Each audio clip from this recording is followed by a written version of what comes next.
ومنذ علقت به هذه الدرة المقنونة والجوهرة المصونة والقول كله ويصفيه ويمسي في سرور وابتهاج بقرب ظهور إسراك هذا السراج والعيون متشوفة إلى بروزه متشوفة إلى التقاط جواهر بروزه وكل دابة لقريش نطقت بفصيح العبارة معلنة بكمال الإشارة وما من حامل حملت في ذلك العام إلا أتت في حملها بغلام من بركات وسعادة هذا الإمام.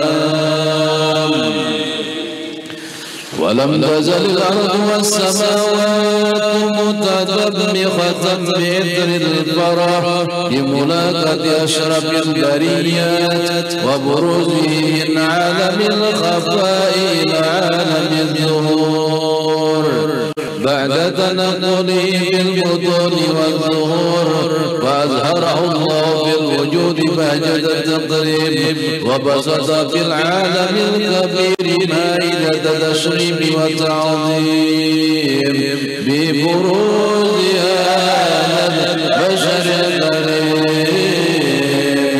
اللهم صل وسلم وصلاة وتسليم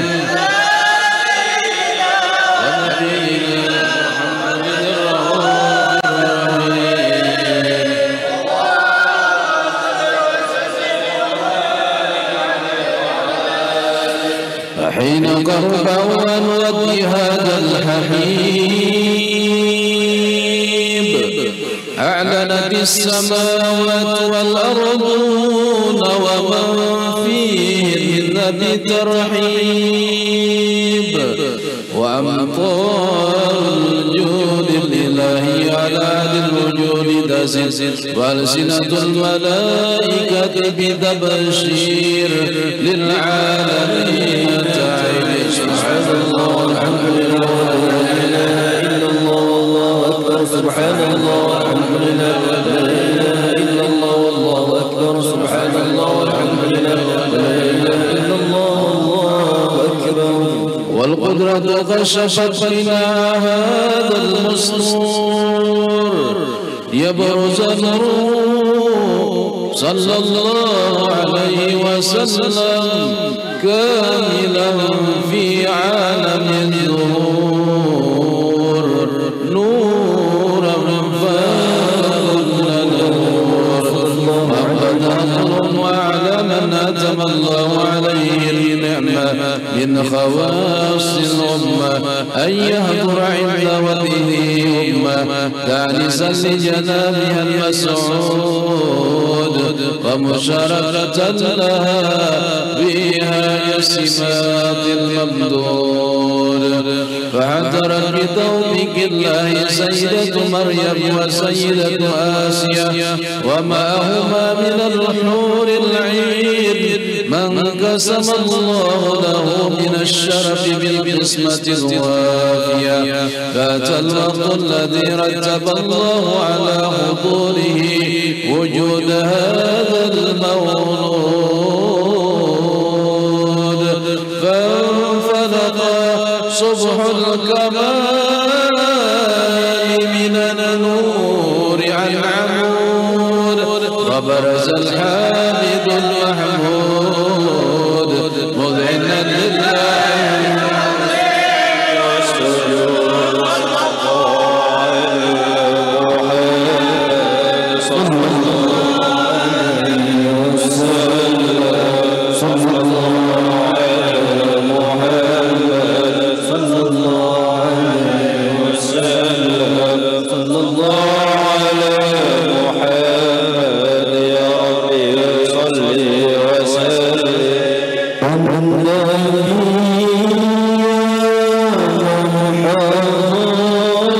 يا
صل وسلم وبارك عليه وعلى آله.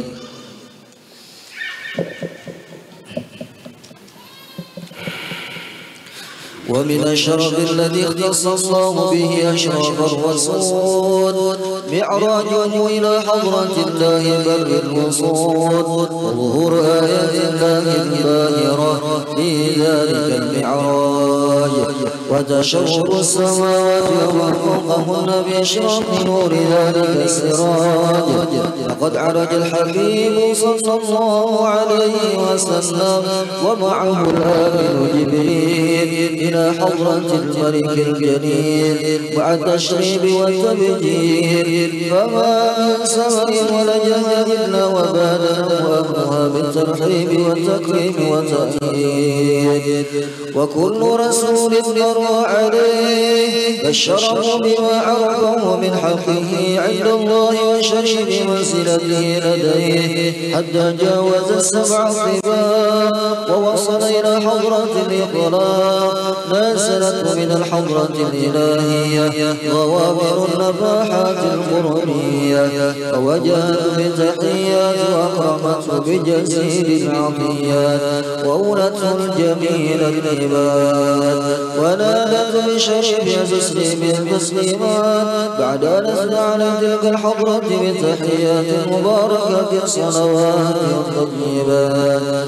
فيا لها من نفحات غامرات وتجلية عالية بحضرة باهرات أشهد بها ذات نداء وتتلقى عواطف الرحمن وسبب غلق الوضات بأيدي الخضوع والإخوان ودب تسقط من حسرا دونها وراءهن وراء.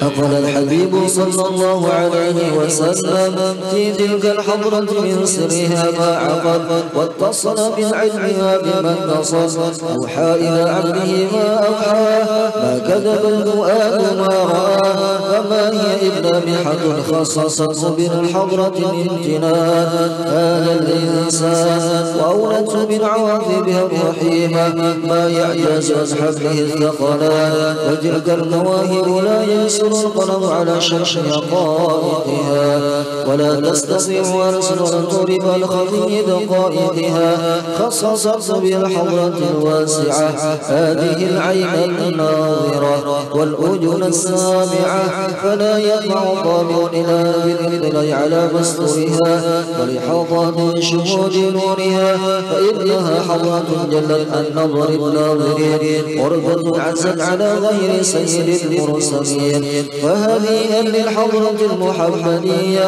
ووجهت بتحية عقب من عطايا الحضرة الأحدية وبلوغها إلى هذا المقام العظيم. اللهم صل وسلم رب الصلاة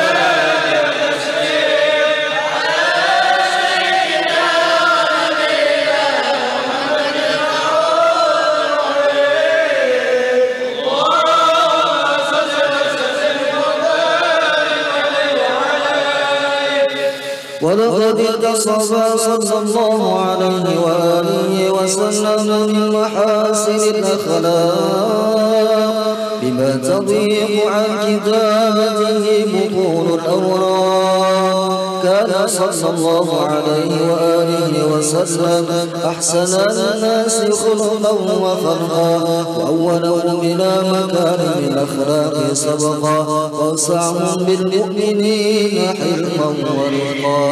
برره قد لا يقول ولا يفعل إلا معروفا له الخلق السهل واللفظ المحتوي على المعنى الجزم إذا دعاه المسكين أجابه إجابة معجلة وهو الأب الشفيق الرحيم باليتيم والأرملة وله معاسر الأخلاق ليلة القوية التي ترتعد منها فرائص الأقوياء من البرية ومن نشيطه تعطر بالطرق والمنازل بعرف ذكره تطيبت المجالس والمحافل فهو صلى الله عليه وآله وسلم جامع الصفات الكمالية والمنفرد في خلقه وخلقه بأشرف الخصوصية. فما من خلق في البرية محمود إلا وهو متلقى عن سيد الوجود. أجملت بوصف الحبيب والشاهد وله العلا في مجده ومكانه. أوصاف عز قد تعالى مجدها خرجت على نجم الصواب عينانه. وقد قصد الخلق في تدوين ما بدوا علم وضيع مولد النبي الكريم وحكاية ما أكرم الله به هذا العبد المقرب من التكريم والتعظيم والخلق العظيم. وحسن مني أن أمسك عدة أقلام في هذا المقام وأقرأ السلام على سيد الأنام. السلام عليك يا نبي ورحمة الله وبركاته. السلام عليك يا نبي ورحمة الله وبركاته. السلام عليك يا النبي ورحمة الله وبركاته. ولذلك يحسن الخلق كما يحسن تقديم عليه أفضل الصلاة والتسليم. اللهم صل وسلم أشرف الصلاة والتسليم على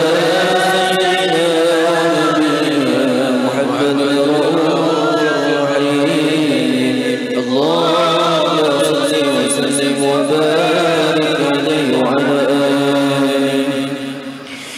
لما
يا الله رب العالمين أعوذ بالله من الشيطان الرجيم بسم الله الرحمن الرحيم الحمد لله رب العالمين اللهم صل وسلم وبارك على سيدنا مولانا محمد وعلى آله وصحبه أجمعين ولما نزل الفكر من درار الأوصاف المحمدية وقودا توجهت إلى الله متوسلا من سيدي وحبيبي محمد صلى الله عليه وسلم أن يجعل سعي فيه مشكورا وفعلي به محمودا وأن يكتب أعمالي في الأعمال المقبولة وتوجهي بالتوجهات الخالصة والصلة الموصولة اللهم يا من إليه تتوجه الآمال فتعود ظابرة وعلى باب العزة تحط الرحال فتغشاها منه بيودة الغامرة نتوجه إليك بأشرف الوسائل إليك سيد المرسلين عبدك الصادق الأمين سيدنا محمد الذي عمت رسالته العالمين أن تصلي وتسلم على تلك الذات الكاملة مستودع أمانتك وحافظ سرك وحامل رعاية دعوتك الشاملة الأب الأكبر المحبوب لك والموصل بالشرف أكبر في كل موطن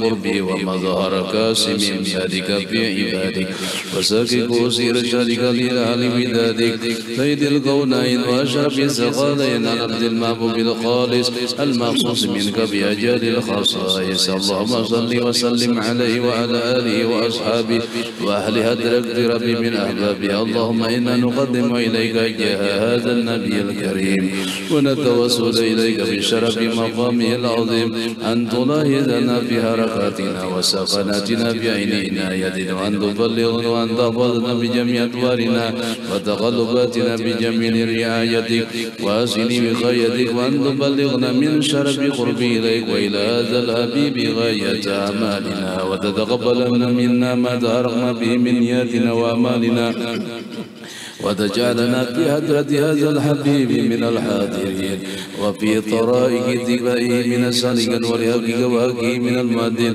ولأهلك من الحافظين اللهم إنا نطمع في رحمتك الخاصة فلا تحرمنا وظنونا جميلة هي وسيلتنا إليك فلا تخيبنا آمنا بك وبرسولك وما جاء به من الدين وتوجهنا به إليك مستسلمين أن تقابل المذنب منا بالغفران أن تقابل المذنب منا بالغفران أن تقابل المذنب منا بالغفران والمسيء بإحسان وسائل بالمسألة والمؤمن بمعمل وأن تجعل ممن نصر هذا الحبيب ووازره وواله وظاهره وهم ببركته وشرف وجهة أولادنا ووالدينا وأهل قدرنا ووادنا وجميع المسلمين والمسلمات والمؤمنين والمؤمنات في جميع الجهات وأدم راية الدين القويم في جميع أقطار منشورة ومعالم الإسلام والإيمان بأهلها معمورة معنا وسولا، واكشف اللهم غربة المغروبين واقض دين المدينين واغفر للمذنبين وتقبل توبة التائبين وانصر رحمتك على عبادك المؤمنين أجمعين، واقف شر المعتدين والظالمين وبسط العذاب ولاد الحق في جميع النواحي والأقطار، وأيدهم بتأييد من عندك ونصر على المعاندين من المنافقين والكفار، واجعلنا يا ربي بالحسن ياسين من جميع البلايا، واجعلنا يا ربي بالحسن ياسين من جميع البلايا، واجعلنا يا ربي بالحسن ياسين من جميع البلايا، وبالرزق المكين من الذنوب والخطايا، وأدمنا في الأعمال بطاعتك والصدق في خدمتك قائمين، وإذا توفيتنا فتوفنا مسلمين مؤمنين، واختم لنا منك بخير أجمعين، وصل وسلم على هذا الحبيب المحبوب للأجسام والأرواح والقلوب، وعلى آله وصحبه ومن إليه منسوب، وآخر دعوانا أن الحمد لله رب العالمين، بفضل سبحان ربك رب العزة عما يصفون، وسلام على المرسلين والحمد لله رب العالمين.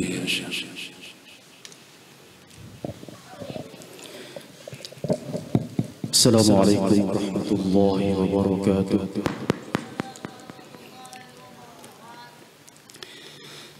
أعوذ بالله من الشيطان الرجيم.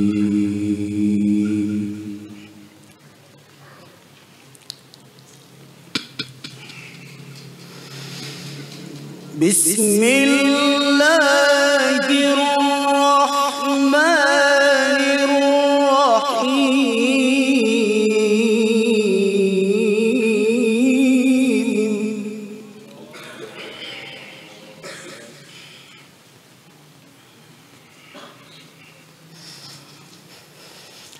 ألا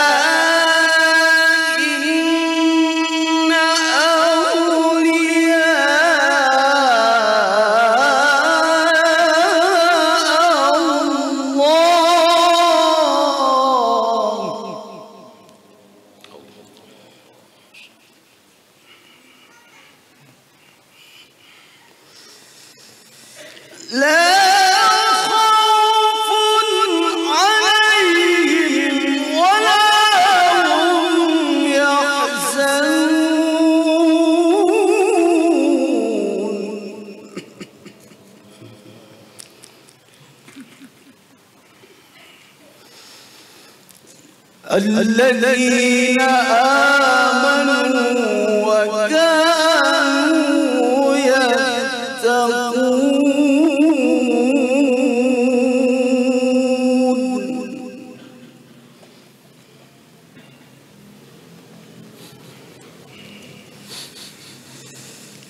لهم البشرى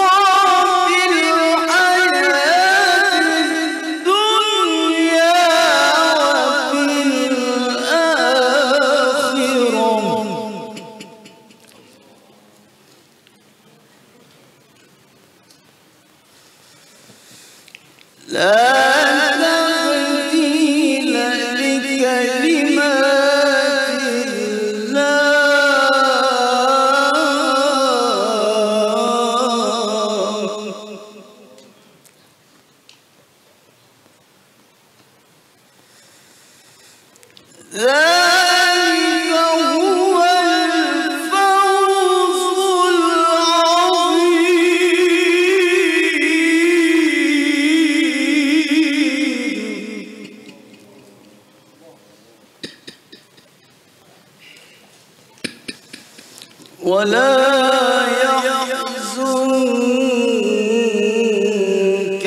قولهم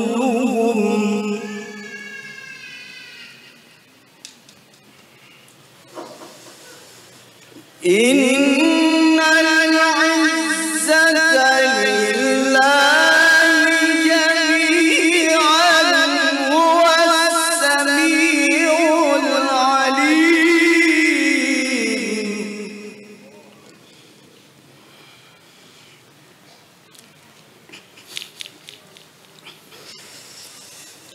إن العزة لله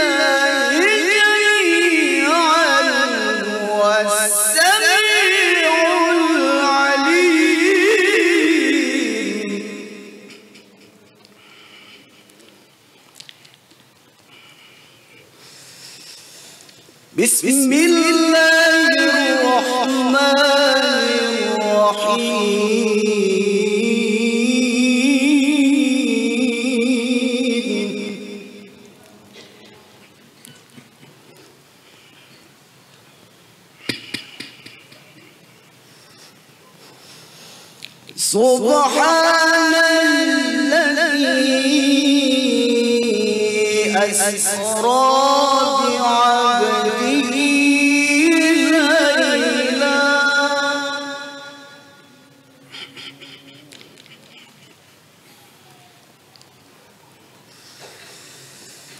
minal masjidil haram ilal masjidil aqsa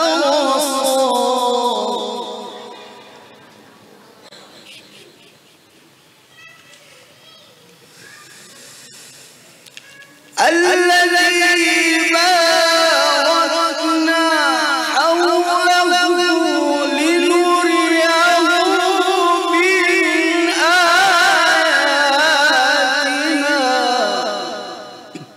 innahu huwas sami'ul basir.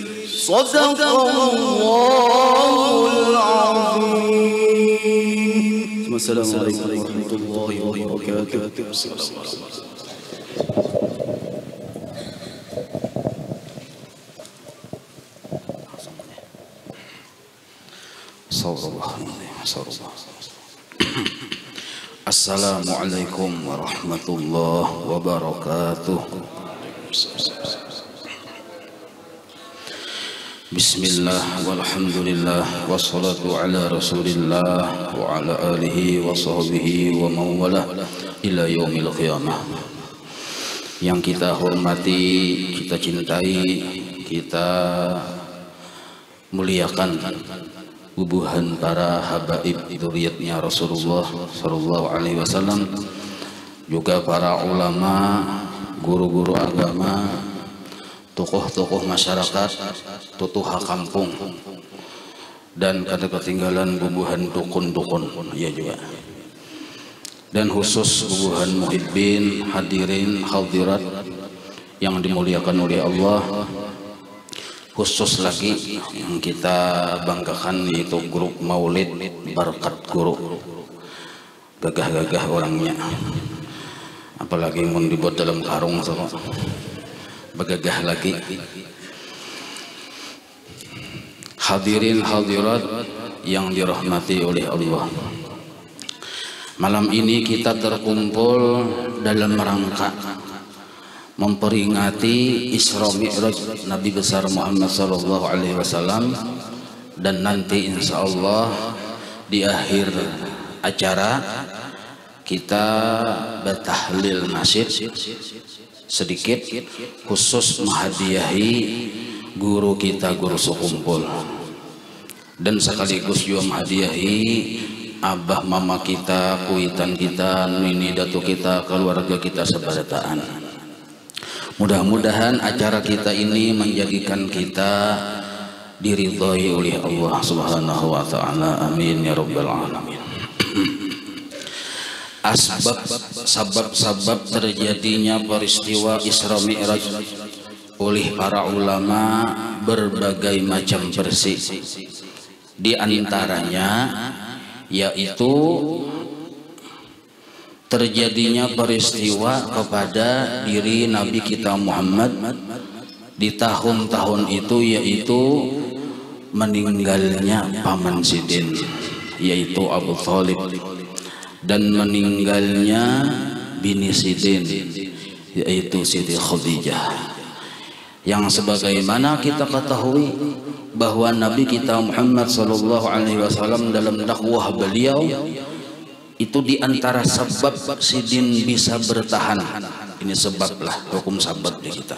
Itu karena didukung oleh Paman Sidin. Karena waktu itu kelompok dari Nabi kita yang muslimin nih, itu minoritas. Arti minoritas tertekan, dikucilkan, dimusuhi, diganggu. Maka yang termasuk membela secara dukungan moral terhadap Nabi kita Muhammad itu adalah Paman Sidin Abu Thalib. Dan yang membela secara dukungan ekonomi, dana, itu adalah bini Sidin, Siti Khadijah.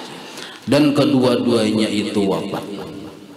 Maka disebutlah tahun itu Amul Huzni, tahun bersedih, tahun berduka. Maka oleh para ulama mengatakan untuk menghibur akan hati Nabi kita Muhammad, maka Allah mengisra dan mi'rajkan beliau. Itu diantara sebab-sebab kenapa terjadi peristiwa Isra dan Mi'raj.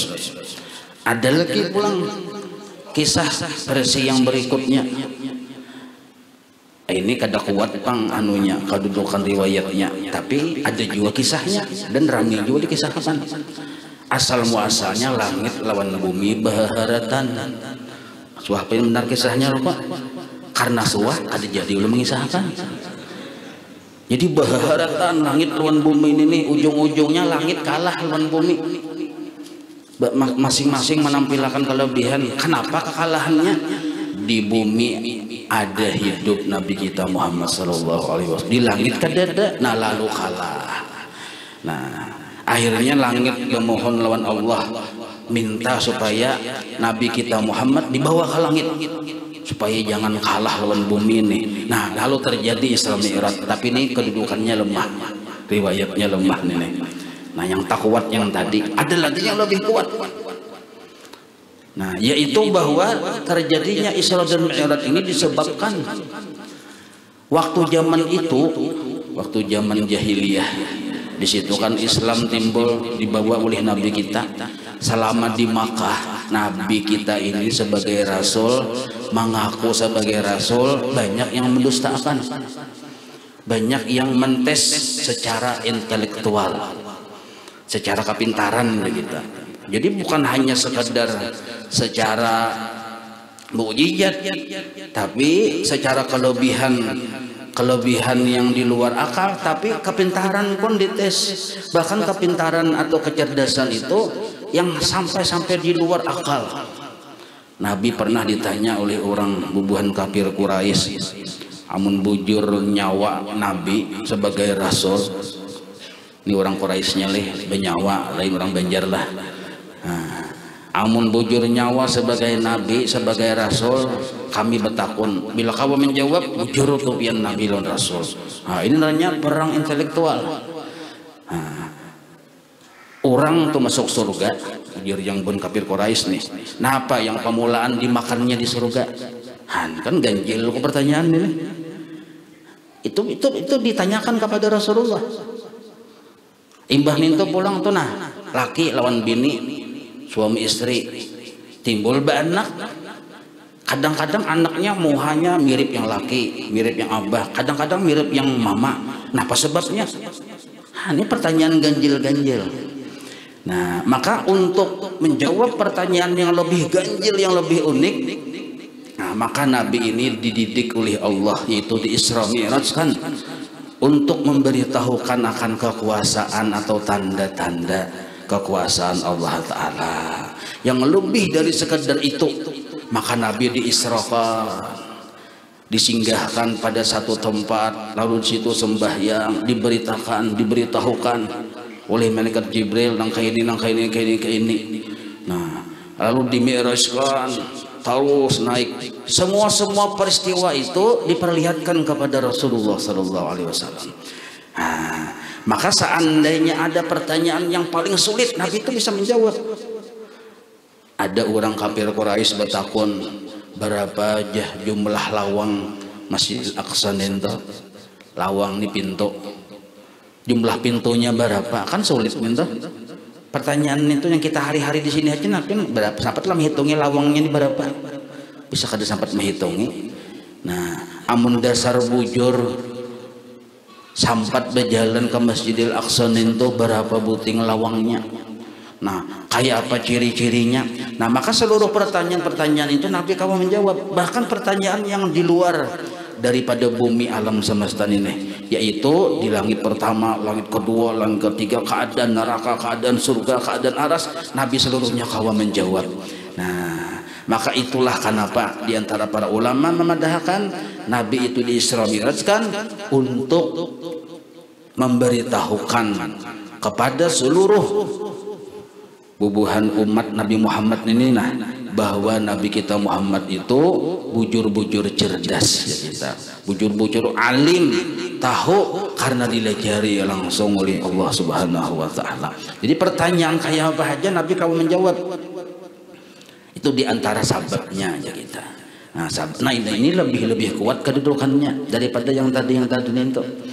Nah, lalu diantaranya lagi peristiwa yang termasuk peristiwa yang di luar akal sebelum Nabi di-Isra Mi'rajkan. Nah, ini pun kedudukannya kuat. Hadisnya riwayat Imam Bukhari, Imam Muslim, muttafaq alaih. Lah, Nabi waktu berada di Hijri Ismail, di balum lagi Isra, mun Isra balum juga Mi'raj, duduk-duduk di Hijri Ismail. Di sebelah Sidin ada paman Sidin, Mamarina Sidin, Sayyidina Hamzah. Di sebelah Sidinnya lagi sapupu Sidin, Sayyidina Ja'far. Nah, haratan duduk-duduk itu datang malaikat Jibril. Nah, ini awal mulanya terjadi Isra Mi'raj. Nah, lalu dibawahi malaikat Jibril mendatangi sumur Zam-Zam. Lalu di pinggir sumur Zam-Zam Nabi dirabahkan. Dan dada Nabi dibalah mulai gulu sini dihiris sampai ke bawah pusat.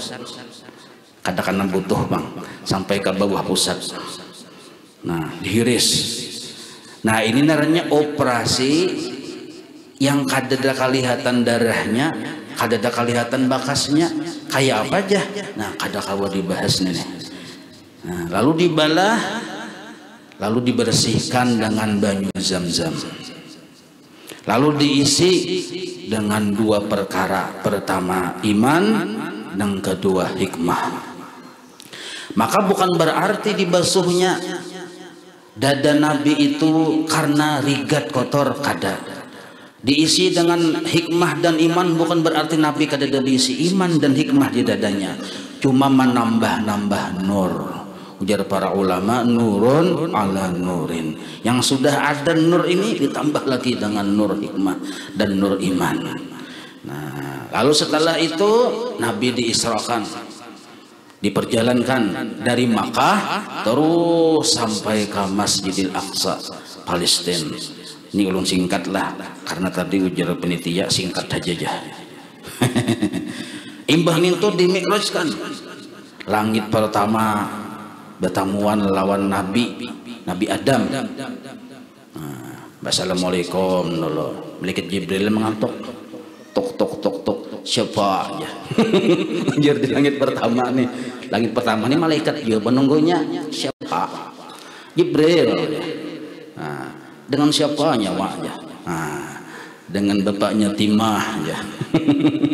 Dengan Nabi kita Muhammad. Nah, lalu masuk ke langit pertama, sampai ke langit pertama memberi salam Nabi lawan Nabi kita Muhammad dengan Nabi Adam. Dilihat oleh Nabi di situ di langit pertama tuh penuh berbaris-baris malaikat, ribab malaikat kada kawa kehitungan. Nah, singkat cerita naik pulang ke langit kedua, bertamu pulang dengan Nabi Idris kalau kada salah. Nah, dilihat Nabi di situ lebih banyak lagi malaikat daripada langit pertama. Naik pulang ke langit ketiga terus sampai ke langit yang ketujuh, bertamuan dengan Nabi Ibrahim alaihissalam. Di situ kata kehitungan juga malaikat lebih banyak lagi daripada langit kelima, keempat dan yang pertama tadi. Nah, maka para ulama menyimpulkan apa hikmah terbesar dari naiknya Nabi Muhammad sallallahu alaihi wasallam ke langit pertama, ke langit kedua, ke langit ketiga sampai ke 7, bahkan sampai ke Sidratil Muntaha. Nah, itu apa hikmah terbesar? Maka ulama menjelaskan. Jar sebagian para ulama nih di kitab-kitab lah. Jar sebagian para ulama itu adalah ibarat dari amal hamba-hamba Allah. Jadi kita nih beramal, ada amal wajib, ada amal sunnah. Itu amal kita tuh diangkat menuju kepada hadrat Allah. Diangkat melewati langit pertama, langit kedua, langit ketiga sampai ke hadrat Allah Ta'ala amal kita itu. Nah, maka amal kita ini bisa ingat langit pertama langsung ditolak oleh Allah. Ada yang kawan melewati langit pertama, menembus langit kedua, ditolak juga oleh Allah. Dan seterusnya. Nah, maka naiknya Mi'rajnya Nabi kita besar Muhammad sallallahu alaihi wasallam ke langit pertama, kedua, ketiga itu gambaran dari amal umatnya. Maka apabila kita kada sesuai memenuhi syarat-syarat prosedur diterimanya amal, maka amal kita tertolak. Nah, maka kata ulama, kita mun hendak diisi amal kawa menembus sebagaimana Rasulullah menembus 7 lapis langit, maka hendaknya kita menuruti apa yang dicontohkan sudah oleh Rasulullah, yaitu peristiwa sebelum Isra Mi'raj. Apa itu? Dibelahnya dada. Jadi para ulama mengatakan Nabi kita Muhammad sukses melewati langit pertama, kedua, ketiga sampai ke Sidratil Muntaha, sampai bertemuan dengan Allah. Itu proses penentunya sebagai ibrah bagi kita, yaitu waktu proses di awal pembersihan dada. Bukan berarti dada Nabi rigat, itu sebagai ibrah pelajaran bagi umatnya. Hendaknya kita sebelum beramal, sebelum amal kita itu kita kerjakan, baik yang wajib, apalagi yang wajib maupun yang sunnah, hendaknya kita mengumpati atau mengambil pelajaran dari peristiwa dibelahnya dada Nabi besar Muhammad sallallahu alaihi wasallam. Apa maksud dibelah dada? Nah, para ulama tasawuf mengatakan itulah hikmah tazkiyatun nafsi, membersihkan hati. Jadi bukan berarti itu dada Nabi dibelah, dibersihi karena kotor, tapi itu pelajaran bagi kita. Hendaknya kita itu membersihi hati kita supaya amal kita ini kawa menembus langit pertama, kedua, ketiga sampai ke 7 sampai menghadap kepada Allah Ta'ala. Nah, bapak-bapak, ibu-ibu yang dirahmati oleh Allah, ini penting karena siapa yang kada membalah dadanya, maka amalnya kada tembus ke langit pertama, apalagi kedua, ketiga. Dada dibelah, setiap kita wajib membelah dada, membersihkan isi dada. Apa itu? Nah, diisi dengan iman dan hikmah. Arti iman, dibujurakan tauhid kita kepada Allah, dibersihi waham-waham yang kada bujur di hati, diganti dengan tauhid yang lurus. Itu maksud diisi dengan iman. Dan bukan hanya iman tapi hikmah. Apa itu hikmah? Para ulama menafsirkan arti hikmah itu kebersihan hati dari penyakit-penyakitnya. Jadi mun kita nih sembahyang hari-hari yang wajib, yang sunnah, beramal, beribadah, tapi kada pernah kita memikirkan dada kita napa isinya. Maka sama artinya kita membiarkan amal kita kada naik menembus langit pertama. Langit pertama aja kada tembus, apalagi seterusnya. Maka sia-sialah orang tersebut beramal. Maka para ulama mengatakan hikmah atau pelajaran yang dapat diambil dari dibelahnya dada Nabi kita Muhammad, agar kita mengetahui dan menyadari bahwa wajib hukumnya membersihkan hati dari waham-waham dan penyakit-penyakitnya. Setelah bersih, diisi dengan iman. Sebagaimana Nabi diisi dengan iman. Maksud iman, ketauhidan yang mantap kepada Allah. Arti ketauhidan, nah yaitu pelajaran sifat 20. Maka barang siapa belum belajar sifat 20, berarti dadanya mungkin saja ada waham-waham yang salah, belum dibersihi lagi. Nah, lalu setelah itu diisi bukan hanya ketauhidan, tapi diisi dengan hikmah. Nah, arti hikmah itu sifat-sifat terpuji. Orang tuh al hikmah aja, maksudnya inya berisi sifat yang mulia di hatinya. Berisi sifat sabar, berisi sifat syukur, berisi sifat tawakal, berisi sifat ridha. Nah, ini al hikmah. Al hikmah.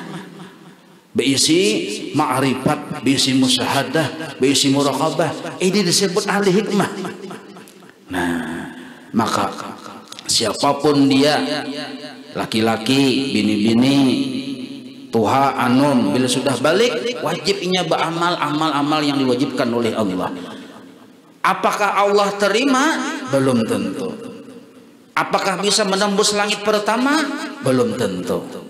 Tergantung sebelum dia beramal, bagaimana keadaan hatinya.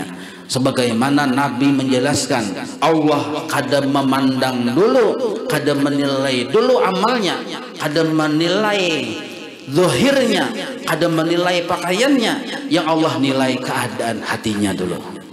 Nah, maka itu sebelum kita beramal, hendaknya kita memeriksa hati kita.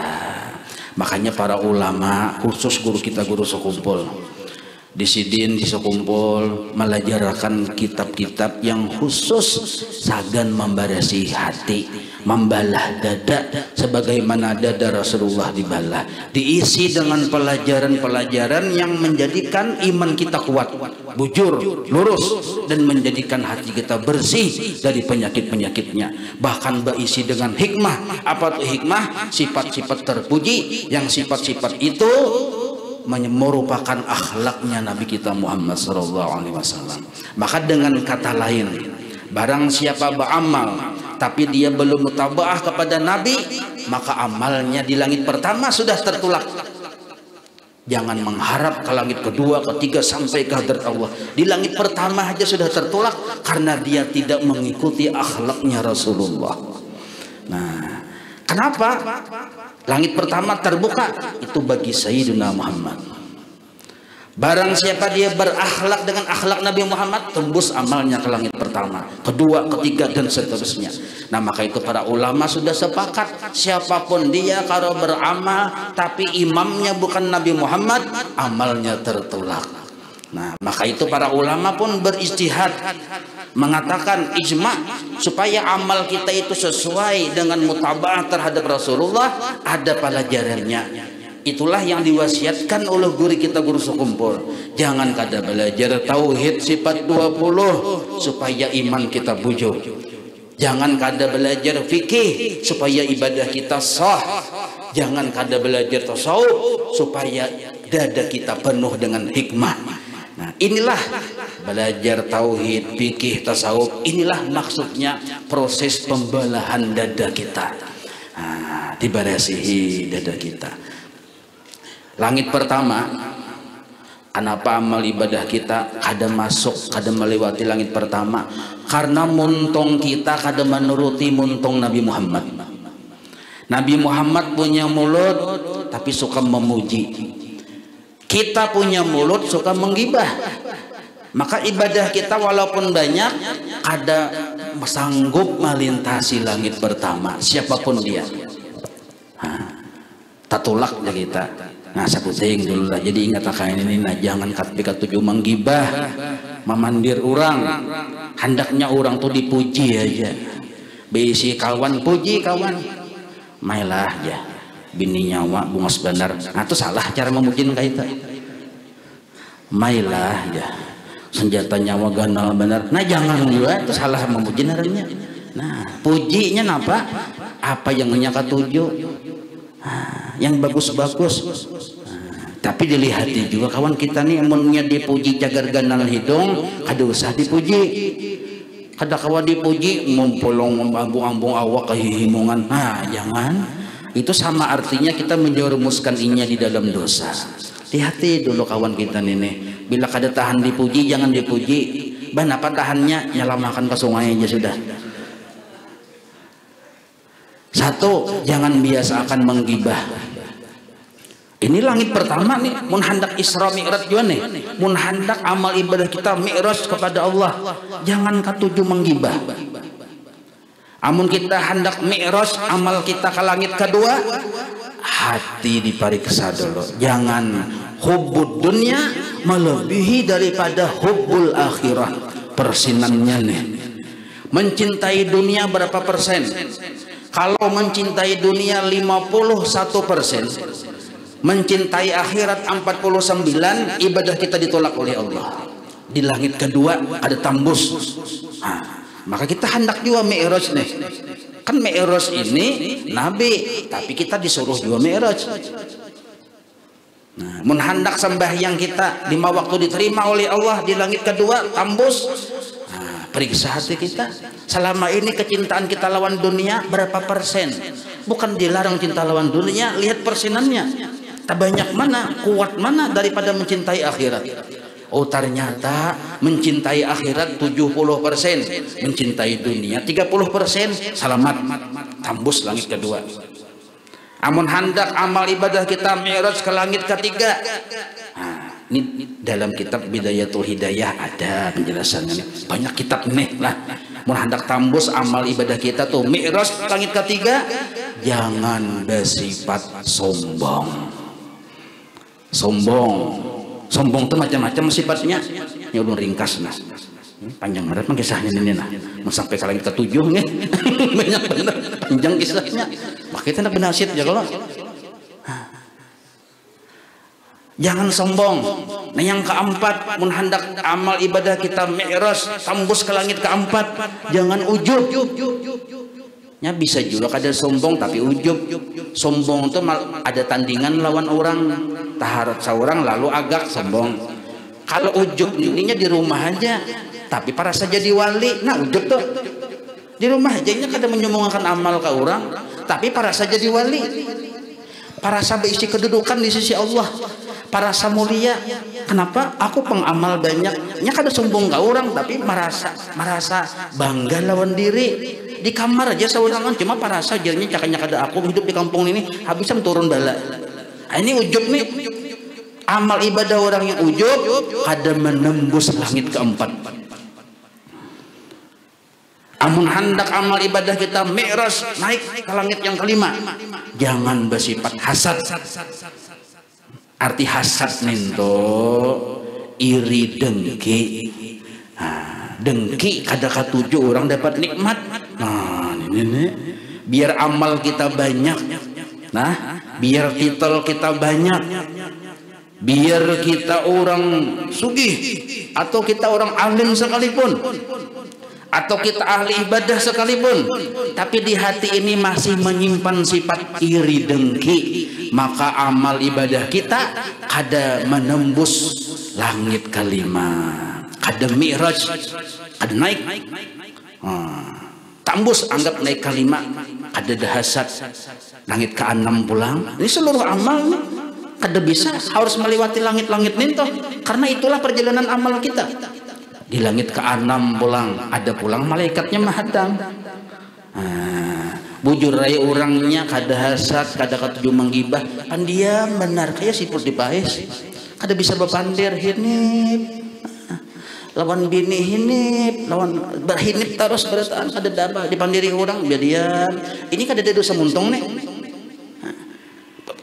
Ujub kada jua, takabur kada jua, tapi orangnya pangasaran, tingkah lakunya pangasaran. Bujur kata ibu pandir, sekali berdiri menyipak ke orang, hinip aja orangnya biar. Kada pasal sedikit menampiling ke orang.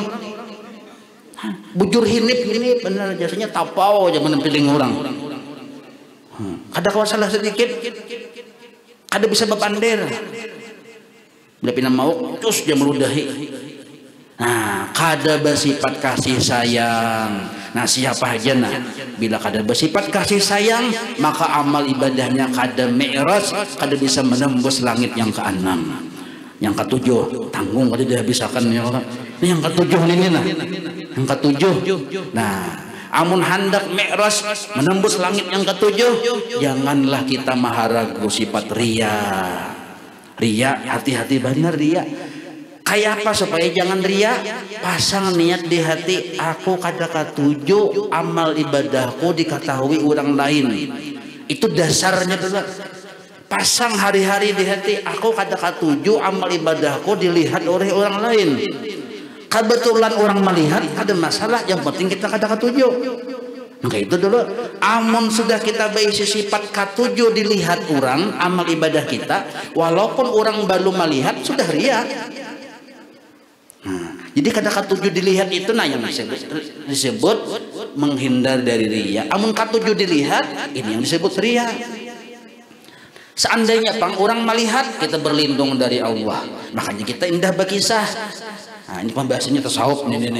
Jadi orang yang bisa selamat dari riya, orang yang sudah sampak tauhidnya, orang yang sudah aja kita limpak tauhidnya. Sampak, limpak, apalagi itu. Orang yang sudah tahqiq mantap, inya kada melihat dirinya berisi perbuatan, hanyar kawa bebas dari riya. Bila masihnya menganggap dirinya ada bisi perbuatan, nah caranya kayak apa? Pasang niat, aku kada hendak, aku kada ketujuh amal ibadahku dilihat oleh orang. Ini solusi bagi orang yang tauhidnya belum mantap. Tauhidnya belum mantap, maka harus ada di hati, aku kada ketujuh amal ibadahku dilihat oleh orang, supaya selamat ibadah kita, supaya mi'raj menembus langit ketujuh. Apakah ingat langit ketujuh aja? Ada.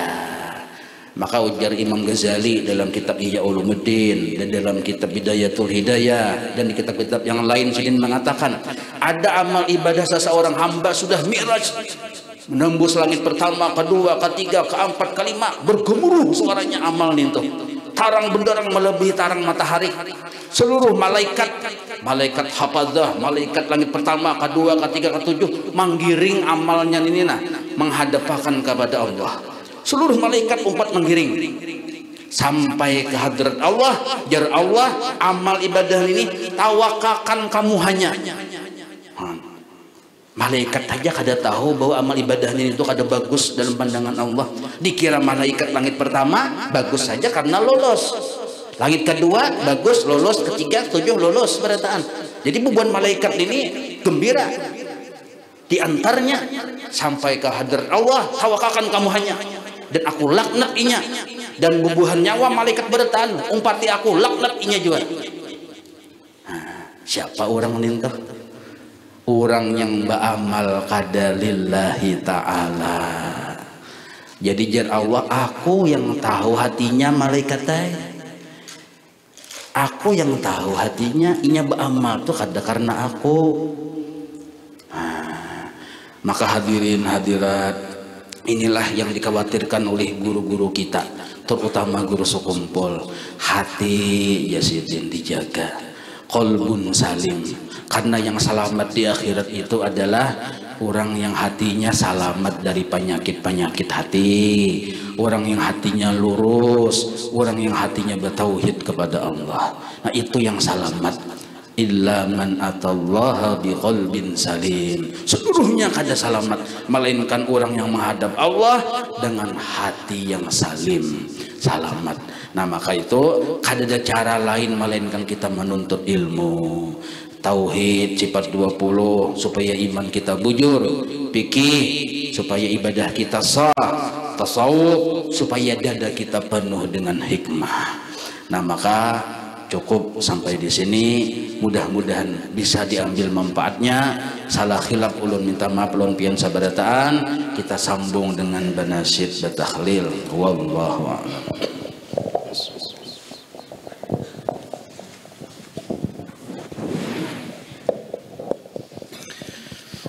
الذين آمنوا وتطمئن قلوبهم بذكر الله ألا بذكر الله تطمئن القلوب فاعلم أنه لا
سبحان الله وبحمده سبحان الله العلي العظيم سبحان الله وبحمده سبحان الله العلي العظيم. اللهم صل على حبيبك سيدنا محمد وعلى وصحبه وسلم.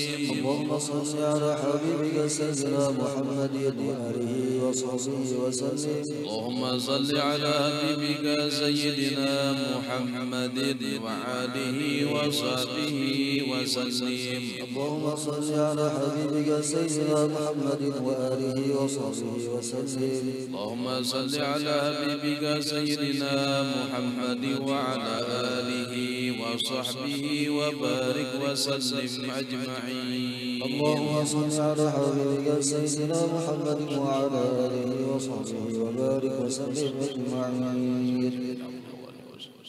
الفاتحة.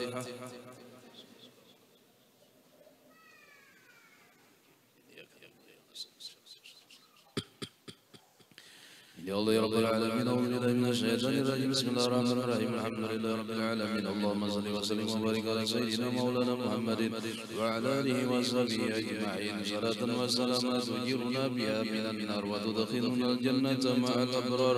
اللهم تب علينا قبل الموت وارحمنا إن الموت ولا تعذبنا يا الله بعد الموت. ويا خالق الموت ويا سميع الصوت احفظنا من الآفات والآهات والعقوبات برحمتك يا أرحم الراحمين. اللهم اجعلنا يا مولانا لآلائك ذاكرين ولنعمائك شاكرين وعلى قضائك وبلائك وقدرك من الصابرين ومن الحلال مرزوق وعن الحرام معصوم وبالجنان منعم وعن النيران مبعد وإليك وجئنا بك سيدنا محمد صلى الله عليه وسلم لرب نازلين متمتعين. ردنا اللهم إليك مرة جميلة ردنا اللهم إليك مرة جميلة ردنا اللهم إليك مرة جميلة. ولا تجعل اللهم الشيطان علينا في سير الحالات ولا عند الممات ولا قبله ولا بعده غيلا ولا سبيلا. واسبنا اللهم على قراءتنا هذه وغيرها ثوابا جزيلا وأجرا منك عظيما وتتقبلها منا بفضلك وكرمك قبولا حسنا جميلا جليلا. اجعل اللهم يا مولانا ثواب ما قرأناه وغبرناه وحللناه وجرة مجبنا بأقرب صلى الله عليه وسلم ثم إلى أرواح آبائه وإخوانه من الأنبياء والمرسلين صلوات الله وسلامه عليه وعليهم أجمعين وعلى آله وصحابته القرابة والتابعين وتابعين بإحسان إلى يوم الدين.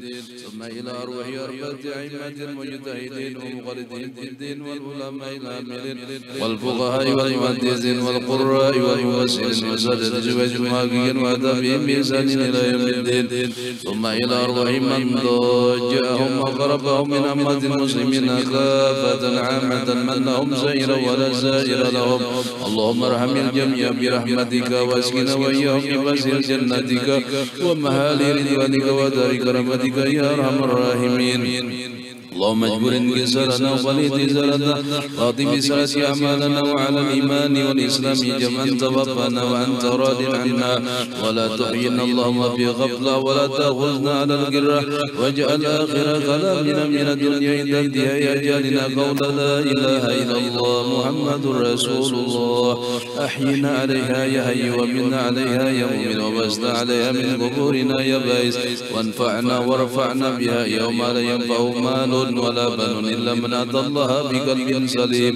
ثم إلى أرواح آبائه وإخوانه من النبيين والمرسلين وإلى الملائكة المقربين والقربين وإلى ساداتنا أبي بكر وعمر وعثمان وعلي رضي الله عنهم وإلى أرواح كل ولي ولد لله من مشارق ومغربها برها وبارها أينما كان وكان الخير بعلمك وحلت أرواحهم يا مولانا يا رب العالمين. وإلى أرواح ساداتنا علي المعلى وسبيكة والباقي وأمة المؤمنين والمؤمنات والمسلمين والمسلمات الأحياء منهم الأموات برحمتك يا أرحم الراحمين. سبحان روح أبينا الإمام زين بن عبد الغني برحمتك يا أرحم الراحمين. اللهم اغفر لهم وارحمهم وعافهم وعافهم. اللهم اغفر لهم وارحمهم وعافهم وعافهم. اللهم اغفر لهم وارحمهم وعافهم وعافهم. اللهم اجعل قبورهم روضة من رياض الجنة ولا تجعل قبورهم غفرة من غفر النيران. اللهم اجعلهم فداء لهم من النار وفكاكا لهم من النار وعتقا لهم من النار وسترا لهم من النار وحجابا لهم من النار ونجاة لهم من النار يا مولانا يا رب العالمين. وهب وأفضل الصلاة والتسليم على سيدنا محمد خاتم الأنبياء والمرسلين وعلى آله وصحبه أجمعين. يا ربي بالمصطفى بلغ مقاصدنا واغفر لنا ما مضى يا واسع. يا ربي بالمصطفى بلغ مقاصدنا واغفر لنا ما مضى يا واسع الكرم. يا ربي بالمصطفى بلغ مقاصدنا ما مضى يا واسع الكرم. وصلى الله على سيدنا مولانا محمد وعلى آله وصحبه وسلم والحمد لله رب العالمين. تقبل الله منكم.